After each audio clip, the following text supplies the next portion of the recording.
Saudara-saudara pendengar yang kami kasihi dimanapun Anda berada, Anda kembali bersama kami dalam acara Telaga Tegur Sapa Gembala Keluarga. Saya Gunawan Santoso dari Lembaga Bina Keluarga Kristen akan berbincang-bincang dengan Bapak Pendeta Dr. Paul Gunadi. Beliau adalah seorang pakar dalam bidang konseling serta dosen di Seminari Alkitab Asia Tenggara, Malang. Perbincangan kami kali ini tentang makin tua, makin curiga. Kami percaya acara ini pasti bermanfaat bagi kita sekalian, dan dari studio kami mengucapkan selamat mengikuti. Pak Paul, memang siaran ini atau perbincangan ini tidak ditujukan langsung kepada mereka yang sudah lanjut usia, karena mungkin mereka juga tidak tertarik untuk mendengarkannya, tetapi kepada orang-orang yang sebaya dengan kita, yang masih pertengahan usianya, yang bersiap-siap untuk menjadi suatu saat orang yang lanjut usia, Pak Paul. Ini kan sesuatu yang bisa menggelisahkan kita. Kita kan tentunya ingin mengakhiri kehidupan ini dengan lebih baik gitu, Pak Paul. Tetapi kecurigaan itu kan bisa timbul tanpa kita sadari. Sebenarnya bagaimana hal itu terjadi, Pak Paul? Jadi sudah tentu ya apa yang kita akan bicarakan ini, Pak Gunawan, adalah untuk orang yang atau seperti kita lah ya, mempersiapkan diri di usia tua, jangan sampai nantinya ya mengembangkan perilaku-perilaku atau sikap-sikap yang tidak sehat. Tapi sekaligus juga ya saya berharap lewat diskusi ini kita juga bisa lah memetik bekal untuk bagaimana berhubungan atau berhadapan dengan orang tua kita. Ya mudah-mudahan kita bisa belajar lah dari semua ini ya, bahwa ya mungkin aja kita juga seperti mereka nanti, tapi sementara masih belum, dan kita harus menghadapi mereka, kita masih juga belajar bagaimana menghadapi mereka. Nah, pertanyaannya adalah kenapa kok ya memang banyak orang tua itu makin tua tuh makin suka curigaan, nggak percaya, dikit-dikit nuduh, ya kenapa kok begitu ya? Ada yang tambah protektif, kadang posesif terhadap barang-barang miliknya, takut sekali kehilangan barang, terus cepat menuduh bahwa orang mau mengambil barang-barangnya dan sebagainya. Nah, jadi bagaimana cara kita menghadapi hal-hal ini ya? Nah, yang pertama adalah kita mesti menyadari bahwa tidak semua orang berusia lanjut akan mengembangkan kecurigaan yang besar. Jadi jangan sampai kita berkata, aduh, nanti saya juga akan begitu nih. Belum tentu ya. Belum tentu. Ada sebagian orang yang bertumbuh tua tanpa mengembangkan kecurigaan. Nah, singkat kata ya, hampir dapat dipastikan bahwa ada penyebab atau setidaknya benang merah yang menghubungkan sikap curiga sekarang dengan diri mereka di masa lampau. Coba saya jelaskan. Misalnya, seorang ibu yang hidup terkekang di masa lalu oleh suaminya. Mau beli apa, mau memiliki apa, harus dapat izin dulu dari suaminya, dan seringkali nggak boleh. Nah, pada masa tua setelah suaminya meninggal, si ibu ini akhirnya menjadi orang yang begitu protektif dengan milik kepunyaannya. Nah, dia pegang, dia simpenin, ada barang-barang disimpan dalam sarung bantal lah, ada yang ditaruh di bawah ranjang lah. Nah, kenapa ya dia menjadi begitu? Bahkan kadang-kadang menuduh orang yang bahwa orang itu mengambil barang kepunyaannya, atau ada yang selalu berprasangka buruk terhadap niat orang. Nah, besar kemungkinan di masa mudanya ia pun seperti itu. Namun, oleh karena pada masa muda ia masih mandiri dan dapat mengendalikan hidup dengan lebih leluasa, ia tidak begitu menampakkan prasangka buruk itu. Setelah tua dan merasa makin tidak berdaya, makin keluarlah prasangka buruk. Jadi karena misalnya dalam contoh tadi itu, semua dikontrol oleh suaminya. Beli ini nggak boleh, punya ini nggak boleh. Jadi apa yang dia miliki, dia sayang, dia pegang, jangan sampai nanti kenapa-napa. Soalnya mau dapatkan yang baru susah sekali, suaminya nggak kasih. Nah, di hari tua bisa jadi dia akan mengembangkan sikap protektif yang seperti itu terhadap barang-barang kepunyaannya. Walaupun sebetulnya setelah suaminya meninggal, dia bebas mau beli apa, karena anaknya dulu juga tahu mama kasihan, dikit-dikit dilarang sama papa. Jadi udah suaminya udah nggak ada, anaknya berkata, udah mama mau beli ini silakan, mau beli itu silakan. Tapi tetap sikap memegangnya, protektifnya, nggak boleh hilang barangnya, disimpenin semuanya, tetap berlanjut. Nah itu yang tadi saya bilang, seringkali memang ada benang merahnya Pak Gunawan. Ya. Nah sebagai anak atau menantu Pak Pol, tentu tidak merasa nyaman tinggal bersama dengan orang tua yang begitu curiga kepada kita. Nah, kita mau menolong orang yang sudah lanjut usia ini, caranya bagaimana Pak?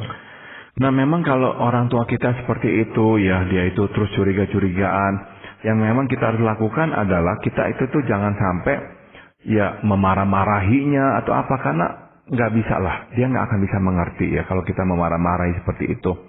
Jadi yang nanti kita harus lakukan adalah sering-seringlah mengingatkan kepadanya bahwa ini nih barang mama, ini nih barangnya ya, taruh di sini ya, dan sebagainya. Saya nggak ada yang ngambil ya, nggak ada yang ngambil juga kok. Kalau perlu kasih dia kunci dan dia pegang kuncinya. Sebab kalau enggak nanti dia nuduh orang, nanti pembantu rumah tangga akhirnya marah-marahin sama dia, disangka dia yang mengambilnya lah apa. Jadi biarkanlah dia pegang kuncinya dah, udah. Ya, jadi sehingga dia nggak bisa nuduh orang lain lagi, misalnya begitu. Iya, tapi kecurigaan ini kadang-kadang bukan hanya terkait dengan barang seperti itu Pak Bos. Bahkan kita omong-omong dengan istri gitu aja, dia bisa menaruh curiga yang berlebihan. Bisa. Seolah-olah membicarakan dia, padahal kita enggak sedang membicarakan dia Pak Bos. Iya. Nah kalau memang udah berlebihan seperti itu, bisa jadi memang ini karena pengaruh ya syaraf-syaraf di otaknya yang udah nggak lagi sehat, atau mungkin ya dia udah mulai mengidap gangguan Alzheimer, sehingga ya cara berpikirnya udah nggak begitu terlalu rasional lagi. Mudah sekali dia itu tuh ya delusional, artinya mempunyai pemikiran-pemikiran sendiri ya yang nggak ada landasan realitasnya, menuduh orang gini gitu, ngomongin dia dan sebagainya. Ya bisa jadi itu adalah bagian dari penyakit Alzheimer yang memang mulai menimpa dirinya. Tapi bagi orang yang bersangkutan, artinya yang sudah lanjut usia itu, dia merasa itu betul. Iya. Anaknya atau menantunya ini selalu menelikung dia atau membuat dia nanti tambah sengsara gitu Pak Wol. Iya, iya. Jadi memang kadang-kadang itulah orang tua ya. Jadi misalnya ada orang tua yang menuduh, ada yang mengambil dompetnya, ada yang mengambil misalnya emasnya, jam tangannya, padahalnya ada, akhirnya ketemu gitu. Nah kenapa begitu? Biasanya sih ya kalau orang sampai kayak begitu, memang di masa mudanya ada sesuatu dah. Tapi akhirnya di masa tua ya keluar semuanya dan bahkan lebih nggak terkontrol. Itu karena terlalu cepat mengambil kesimpulan juga bisa seperti itu. Jadi bisa. Begitu barangnya hilang, yang dituduh adalah pembantunya. Iya. Padahal pembantunya tidak melakukan itu dan akhirnya barangnya ketemu memang Bapak. Iya. Nah dalam hal kayak gitu kan sebetulnya besar kemungkinan sejak dia muda pun kalau barangnya hilang dia akan tuduh pembantunya juga sebetulnya. Cuman karena dia sudah tua, nah ingatannya makin berkurang, jadi lebih sering dia merasa barangnya hilang dan lebih sering dia menuduh orang, makanya begitu. Tapi yang saya mau tekankan adalah ini nggak menimpa semua orang, kecuali kita terkena penyakit ya, kayak Alzheimer. Tapi kalau memang kita nggak terkena penyakit, kita nggak mesti menjadi begitu. Kalau kita menjadi begitu, biasanya di masa mudanya memang sudah ada lah hal-hal yang kita lakukannya atau corak-corak pikir yang nggak sehat itu.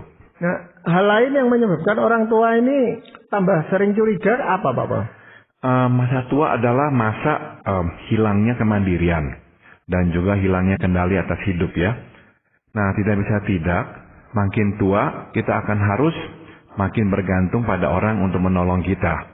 Nah, bila pada masa muda kita tidak terbiasa bergantung pada orang, kondisi ini akan membuat kita tidak nyaman.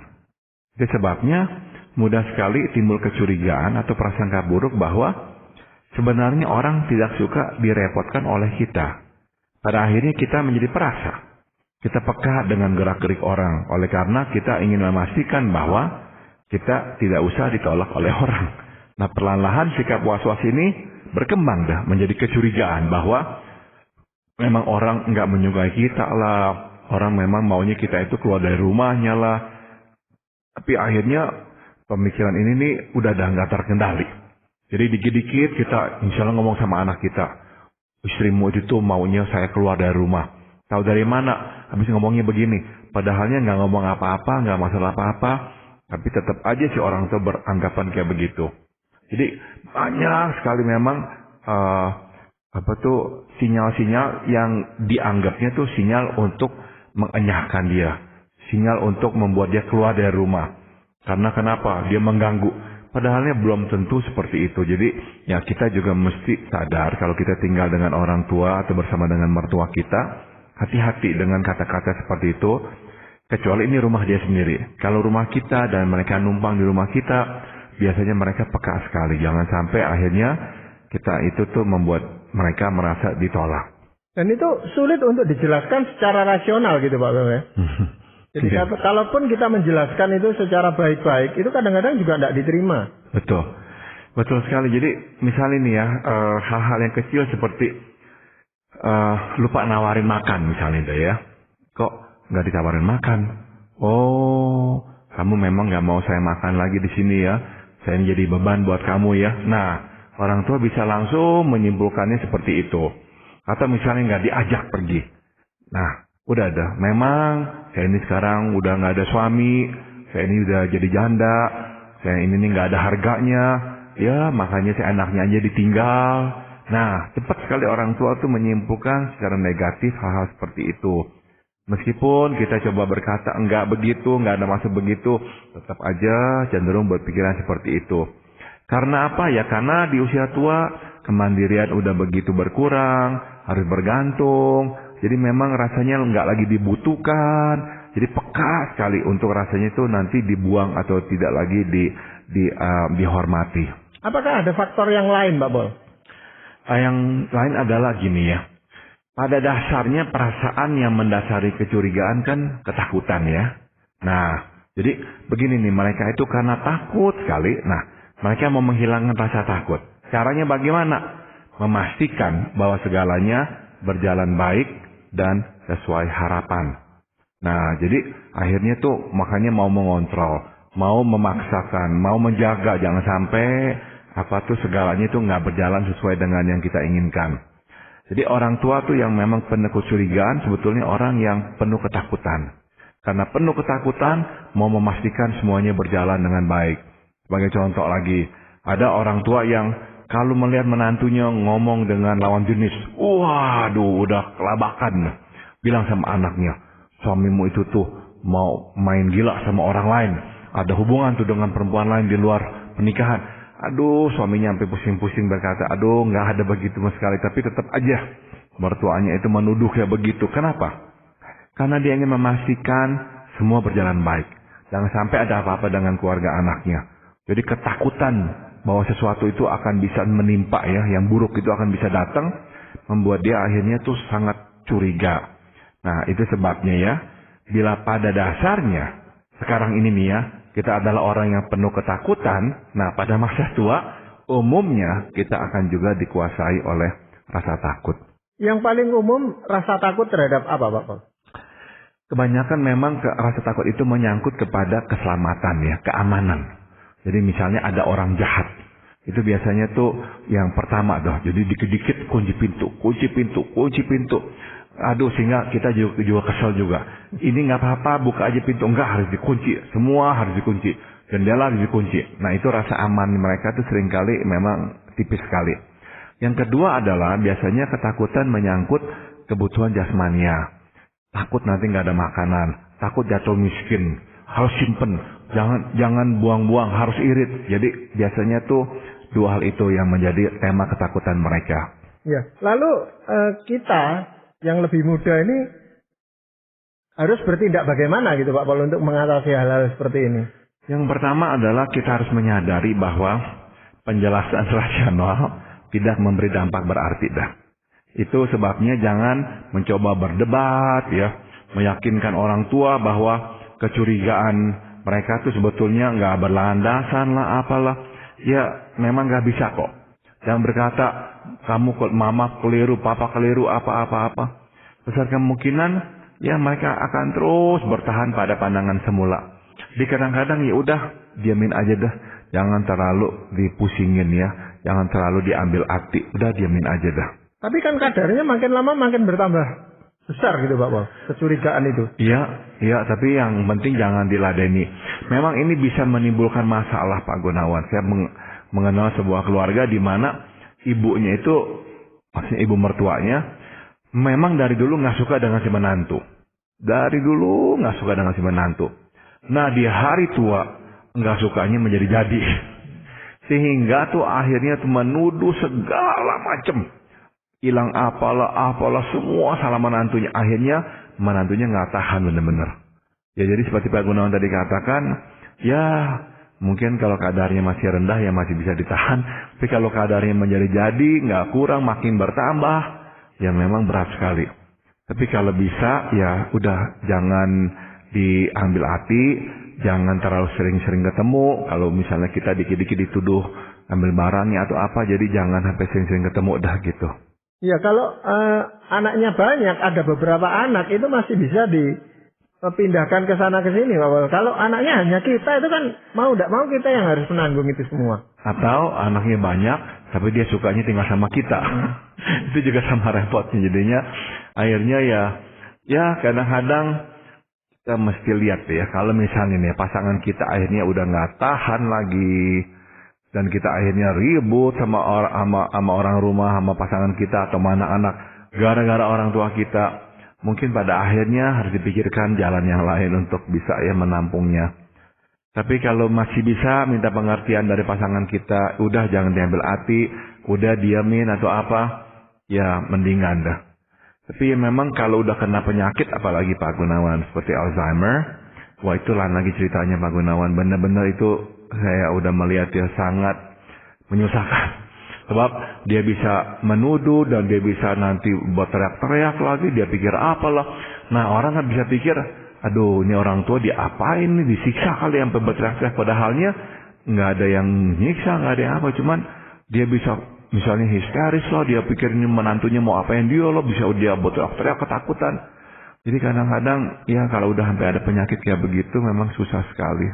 Atau kalau dia terlalu banyak minum obat penenang apa bisa seperti itu Pak?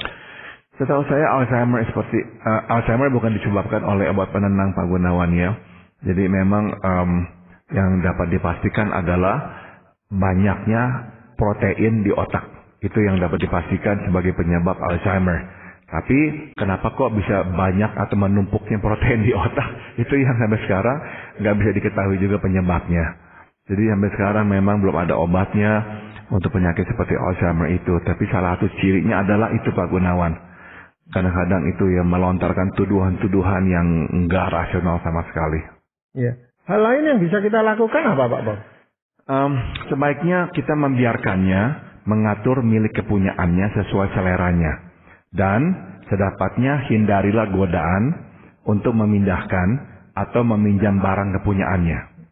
Besar kemungkinan ya, mereka akan menuduh kita mengambil barangnya sewaktu ia tidak dapat menemukannya jika memang pernah sekali waktu kita memindahkan atau meminjam barang kepunyaannya. Kita mesti menyadari bahwa pada masa tua kemandirian makin terbatas, rasa memegang kendali berkurang. Nah itu sebabnya mereka cepat peka ya sewaktu teritori mereka terusik. Jadi kalau tidak mendesak, janganlah mengganggu-gugat ruang pribadinya. Biarin dah, dia tumpukin bajunya di ranjang kayak apa kayak udah biarin. Ada yang kadang-kadang begitu Pak Gunawan. Kita bingung, ada lemari kita taruh di lemari, nggak mau. Harus diranjang semuanya. Kenapa? Supaya bisa dilihatnya, jangan sampai ada yang mengambil. Nah daripada kita kesel, lihat kok baju menumpuk di ranjang, udah diamin aja dah. Jangan dipersoalkan. Daripada nanti ada yang hilang, ada apa, dia marah sama kita, nuduh kita yang ngambil lagi. Tapi ada orang-orang tertentu itu yang seringkali mengatakan, ini nanti kalau aku sudah tidak ada, ini untuk kamu gitu. Tetapi masih tetap disimpan di kamarnya, Pak. Ya, udah diamin aja, bilang aja terima kasih, udah kita bilang begitu deh ya. Habis bagaimana? Tapi kalau kita langsung mengambil barang itu, dia akan merasa kehilangan itu. Bisa jadi nanti dia tanya-tanya, barang saya mana? Terus kita katakan, kan papa udah kasih saya dulu. Enggak, saya nggak pernah kasih kamu kok ngambil barang papa sendiri. Nah, jadi repot. Jadi kalau memang kita lihat ingatannya udah mulai terganggu seperti itu, lebih baik kita berkata nggak usah, papa taruh sini dulu aja. Ya, nanti takutnya dia lupa, dia nuduh kita lagi. Tapi ada sepasang suami istri yang sudah lansia seperti itu. Ya, si suami ini merasa tidak apa-apa memberikan barang itu kepada anaknya, itu anaknya sendiri kok. Barang itu diberikan. Lalu istrinya menanyakan dan ternyata barang itu sudah diberikan kepada anaknya. Si suami ini dipaksa untuk meminta kembali barang itu. Ya, ada yang begitu. Nah, tadi yang kita bicarakan kan memang ada orang yang akhirnya di usia tua itu tuh luar biasa protektif sama barang-barang kepunyaannya. Nggak boleh berpindah kemana pun. Ya bisa jadi, ya atau lebih besar kemungkinannya ya. Memang sejak di masa muda pun dia udah begitu sebetulnya Pak Gunawan. Bener-bener sayang barang, nggak boleh kemana-mana barangnya. Nah udah tua, udah dah mangkin-mangkinan begitu. Hal lain lagi yang bisa kita lakukan apa Pak Pol? Satu hal lagi yang mesti kita ketahui adalah pada masa tua, orang tidak terlalu antusias untuk bertemu dengan orang baru. Kita masih muda itu masih senang ketemu teman baru, apa kenalan apa. Makin tua, makin enggak loh sebetulnya. Mereka akhirnya tuh jauh lebih nyaman bersama dengan orang yang telah dikenalnya. Makanya orang-orang tua itu kalau ketemu teman-teman lama dia senang, anak cucunya datang dia senang. Tapi ketemu orang-orang yang baru kurang senang. Nah kadang-kadang kita itu nggak ngerti itu orang tua kita kok. Kita kenalin sama orang yang baru kok kayaknya nggak gitu ramah. Memang sebagian begitu ya, nggak terlalu mau lagi berkenalan dengan orang yang baru. Kenapa? Nah salah satu penyebabnya adalah karena pada masa tua kita tidak terlalu ingin menyesuaikan diri dengan wajah baru. Orang baru itu akhirnya membuat mereka merasa tidak aman dan defensif. Nah itu sebabnya bila memungkinkan kita tidak sering-sering mengganti perawat. Memang masalahnya adalah jika mereka sudah terlanjur merasa nyaman dengan kita, mereka pun tidak ingin orang lain untuk ganti merawatnya. Jadi jika memungkinkan dari awal kita merawatnya, kita sudah melibatkan beberapa orang lain untuk secara rutin terus terlibat. Jika tidak, biasanya kita akan terbebani gitu. Jadi dari awal, waktu orang tua tinggal dengan kita, dan kita mulai kerepotan, kita libatkan orang-orang lain. Kita biasakan ada orang-orang lain. Tapi kalau bisa yang sama, 3-4 orang yang sama misalnya. Kalau enggak, dia aslinya nyaman dengan kita, kita terus Pak Gunawan. Misalnya apa ada yang mesti dibersihkan, karena nggak bisa lagi pergi kamar kecil. Nggak boleh suster bersihkan. Kita harus bersihkan. Akhirnya kita lagi pergi pun disuruh pulang untuk bersihkan. Begitu. Iya. Tapi kadang-kadang kalau kita menyediakan beberapa orang perawat, dia tahu akrab dengan satu atau paling banyak 2 orang saja dari perawat-perawat itu Pak. Betul. Dan betul. akhirnya dia membanding-bandingkan sehingga perawat ini merasa tidak betah juga tinggal di situ. Iya, iya. Dan belum lagi kalau misalnya mulutnya judes gitu ya kepada ini ya perawat. Kadang-kadang ya pikiran-pikirannya yang gak rasional itu tuh juga bisa memang ya akhirnya tuh diproyeksikan kepada perawat. Di sana perawatnya lah yang jahat, perawatnya lah yang ambil barang. Nah memang perawat harus diberi mengerti ya oleh kita ya bahwa inilah penyakitnya ya, orang tua sering begini. Jadi mereka mengerti dan nggak ambil hati. Tapi kalau dia sudah suka dengan seseorang itu, ya, rasanya nggak boleh pergi lagi gitu. Ya. Padahal perawat ini kan juga mencari masa depan yang lebih baik gitu. Betul. Itu yang sulit Pak. Betul, jadi sekali lagi kita mesti mengerti inilah dinamika kehidupan orang tua ya. Nggak nyaman dengan wajah baru, masih terus maunya itu ketemu dengan wajah yang lama. Jadi ya, dan itu seringkali dimanfaatkan oleh beberapa perawat yang memanfaatkan keadaan dengan kalau sudah terlalu dekat seperti itu, nah dia menuntut gaji yang lebih besar. Tinggi, iya. Betul. Iya. Betul. Ada hal lain Pak Pol yang perlu kita perhatikan. Terakhir ya, kita ini sering-seringlah menghubungkan mereka dengan masa lalu. Artinya, silakan tanyakan tentang pengalaman masa lalu. Dan jangan bosan untuk mendengarkan mereka bercerita tentang masa lalu. Kita mesti menyadari bahwa ingatan mereka tentang masa lalu adalah tali yang mengikat mereka dengan diri mereka yang sesungguhnya. Memang ya ada kalanya kita jenuh deh ya mendengarkan cerita mereka yang sama, namun biarkanlah. Sebab makin mereka terkoneksi dengan masa lalu, makin mereka merasa sejahtera. Dan ini dapat mengurangi kecurigaan mereka yang berlebihan. Ingat ya, kecurigaan adalah sikap mereka terhadap masa sekarang. Jadi, masa lalunya dapat menjadi fondasi yang lebih sehat dalam hidup mereka di masa sekarang. Jadi intinya begini, masa lalu adalah masa kejayaannya, masa mereka kuat dan sebagainya.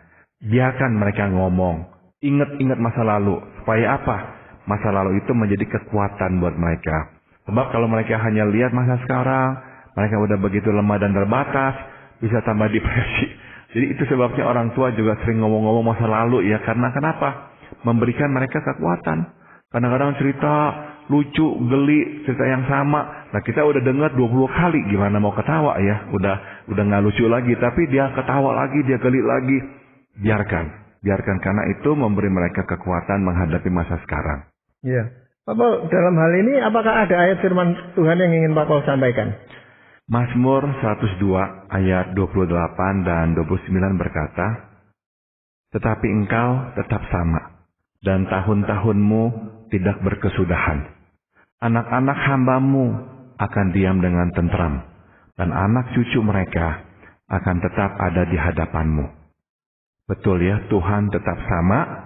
Jadi selalu kabarkanlah berita tentang Tuhan dan kasih-Nya yang sama kepada orang tua yang lanjut usia.